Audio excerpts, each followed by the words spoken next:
Good evening আমার মিষ্টি বন্ধুদের সকলকে বিকেলবেলায় কি বিকেল বিকেল একটা মিষ্টি মিষ্টি খাবার দেখাবো। শীতকালে তো এই খাবারটা না দেখালেই নয়। তো আমার ব্লগে কিন্তু আগে আমি প্রিভিয়াসলি একটা করেছিলাম এই প্রিপারেশনটা, তো সেটা ছিল একভাবে করেছি, আজকে আবার একটু অন্যভাবে করব, তাই তোমাদের সঙ্গে শেয়ার করছি অনেকের রিকোয়েস্টে। তো যাই হোক, আজকে বানাবো হচ্ছে গাজরের হালুয়া। তা গাজরের হালুয়া বিভিন্নভাবে করা যায়, তো আমি আজকে আরেকটা প্রসেসে তোমাদেরকে দেখাচ্ছি, তোমরা দেখতে থাকো। আমি কিন্তু এটা ঘি নিয়ে নিয়েছি কড়াইতে। এবার দেখো, আমি কিশমিশ আর কাজু এতে দিয়ে দিচ্ছি, দিয়ে আমি একদম লো ফ্লেমে কি করব, একটু জাস্ট হালকা ব্রাউনিশ করে নেব।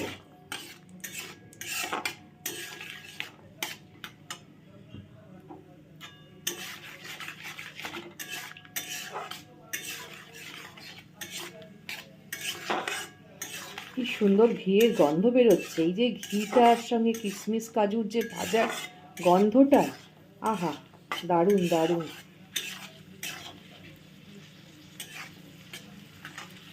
পুরো জিনিসটা কিন্তু লো ফ্লেমে করবে। দেখো কিশমিশগুলো কিরমভাবে ফুলেছে, দেখতে পাচ্ছ? দেখো দেখো,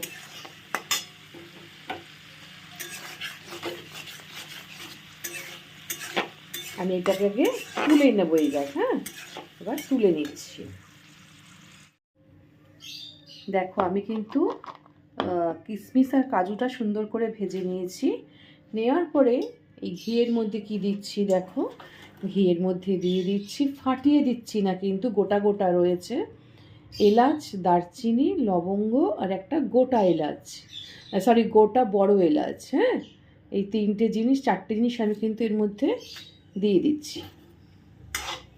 আমি কিন্তু ফাটাইনি, আবারও বলে দিচ্ছি, এলাচগুলোকে কিন্তু আমি ফাটিয়ে দিইনি।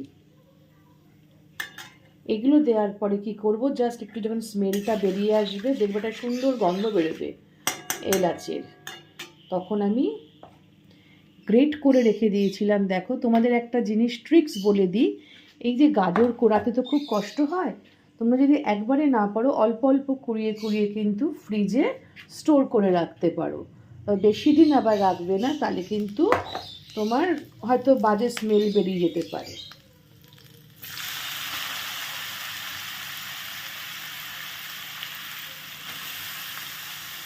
বাকি শুদ্ধ ঝপাং করে উল্টে দেবে না, কারণ হচ্ছে তোমার অনেক সময় হয়তো ঘিটা গায়ে ছিটে আসতে পারে, সেই জন্য অল্প অল্প করে দিয়ে তারপরে কিন্তু এটাকে কী করবে, ভালো করে ঘিয়ের সাথে কষাতে হবে।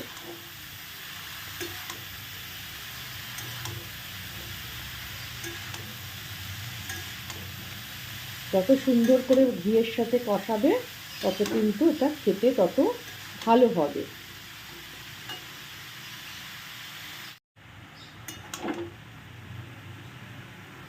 ভালো করে আমি কিন্তু এটাকে উলট পালট করে অনেকক্ষণ ধরে কষিয়ে নিয়েছি। তো নেওয়ার পরে এবারে কি করব, আমি এক প্যাকেট, তোমরা গরুর দুধও দিতে পারো বা প্যাকেট দুধও দিতে পারো, তা আমরা তো শহর কলকাতায় গরুর দুধ খুব পাই না, তো সেই জন্যে প্যাকেট দুধ দিয়ে দিলাম। দিয়ে ফ্লেমটা মিডিয়াম করে দেবে।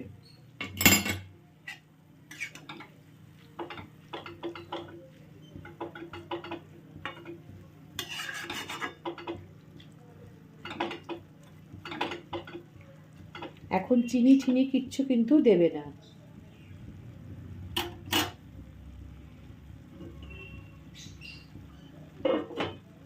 দিয়ে এটাকে একটু চাপা দিয়ে দেব।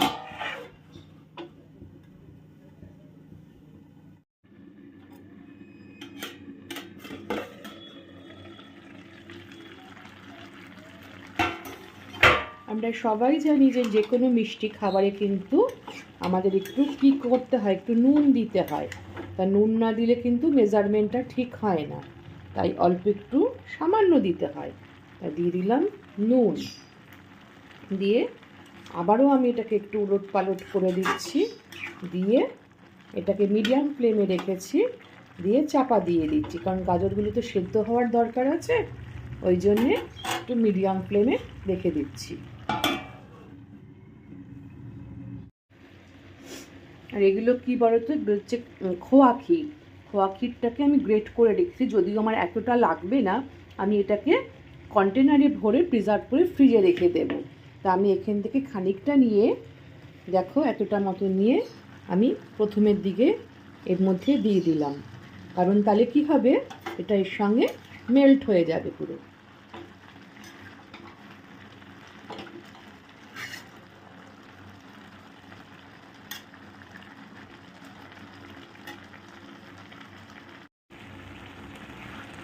আমার কিন্তু গাজরটা অনেকটা সেদ্ধ হয়ে গেছে।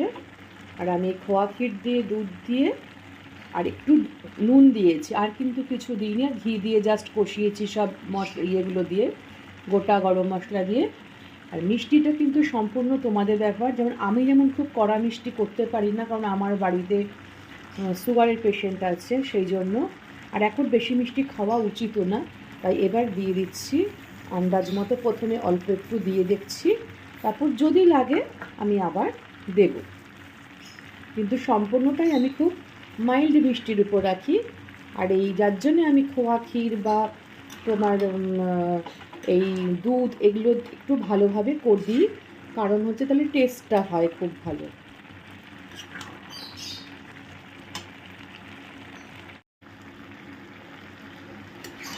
কিন্তু ভালো করে টানাতে হবে, কোনো রকম দুধ মানে জলীয় যাতে ব্যাপারটা যাতে না থাকে, ব্যাপারটা এরকমই হবে, পুরো টানিয়ে একদম খিরখির মতো হয়ে যাবে। তো এবারে দিয়ে দিচ্ছি কাজু আর কিশমিশটা। তাহলে কি হবে, কিশমিশ আর কাজুটা সুন্দর নরম হয়ে যাবে।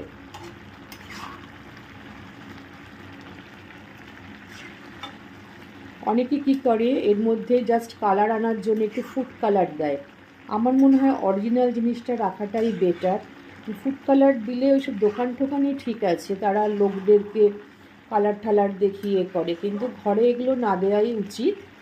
কারণ হচ্ছে যে কোনো জিনিসই আগুনে দিলে পরে একটু তো কালারটা চেঞ্জ হয়, তো সেটাই মনে হয়। আর কালার দিয়ে আরও বাজে করার কোনো মানে হয় না।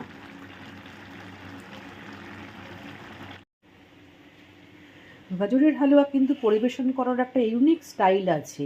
দেখো আমি কি করেছি, একটু ঘি মাখিয়ে রেখেছি কাচের প্ল্যাটারের মধ্যে। এবারে এই যে গ্রেট করে রাখা ক্ষীরটা জাস্ট ঘিয়ের ওপর দিয়ে একটু ছড়িয়ে দেবো।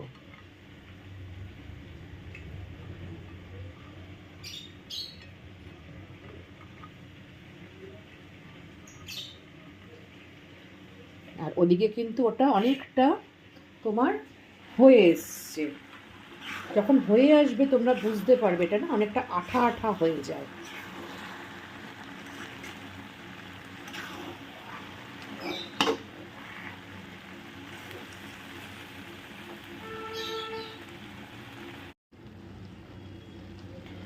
আঁচটা একদম কম করে দিয়ে এবার কি করব, একটু কনডেন্স মিল্ক দিয়ে দেবো, কারণ তোমাদেরকে আমি বলেছি যে আমি কিন্তু চিনিটা কম দিচ্ছি।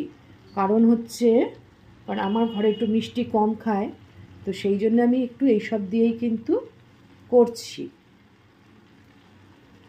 এতে মাইল্ড হয়। পড়ছে না, ফ্রিজে ছিল তো।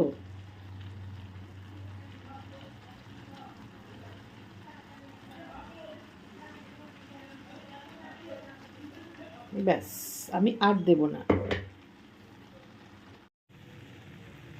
তোমরা দেখতে থাকো, কিন্তু আমি কিন্তু লাস্টে আরও একটা জিনিস দেব। কী জিনিস দেব দেখতে পাবে। তো এখন দিচ্ছি খানিকটা খোয়া ক্ষীর। আমার কিন্তু অলমোস্ট প্রায় হয়ে এসছে। আমি এখন লো ফ্লেমে একদম দিয়ে আস্তে আস্তে করে টানাচ্ছি। তোমার বেশি হাইতে দিতে নেই, কারণ পুড়ে যাবে তাহলে। ঠিক নামানোর আগে আমি এটা দিয়ে দিচ্ছি, দিয়ে একটু মেশাবো।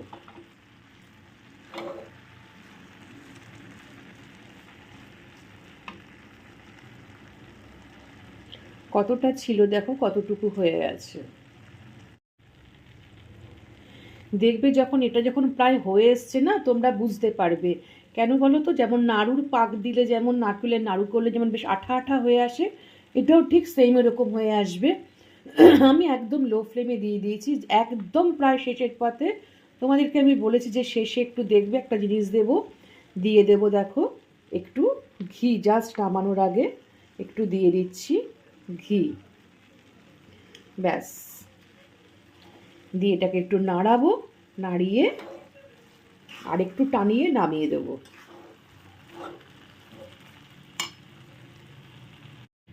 আমার কিন্তু দেখো ফুল কমপ্লিট একদম গাজরের হালুয়া। তো জাস্ট এখন পরিবেশনের পালা।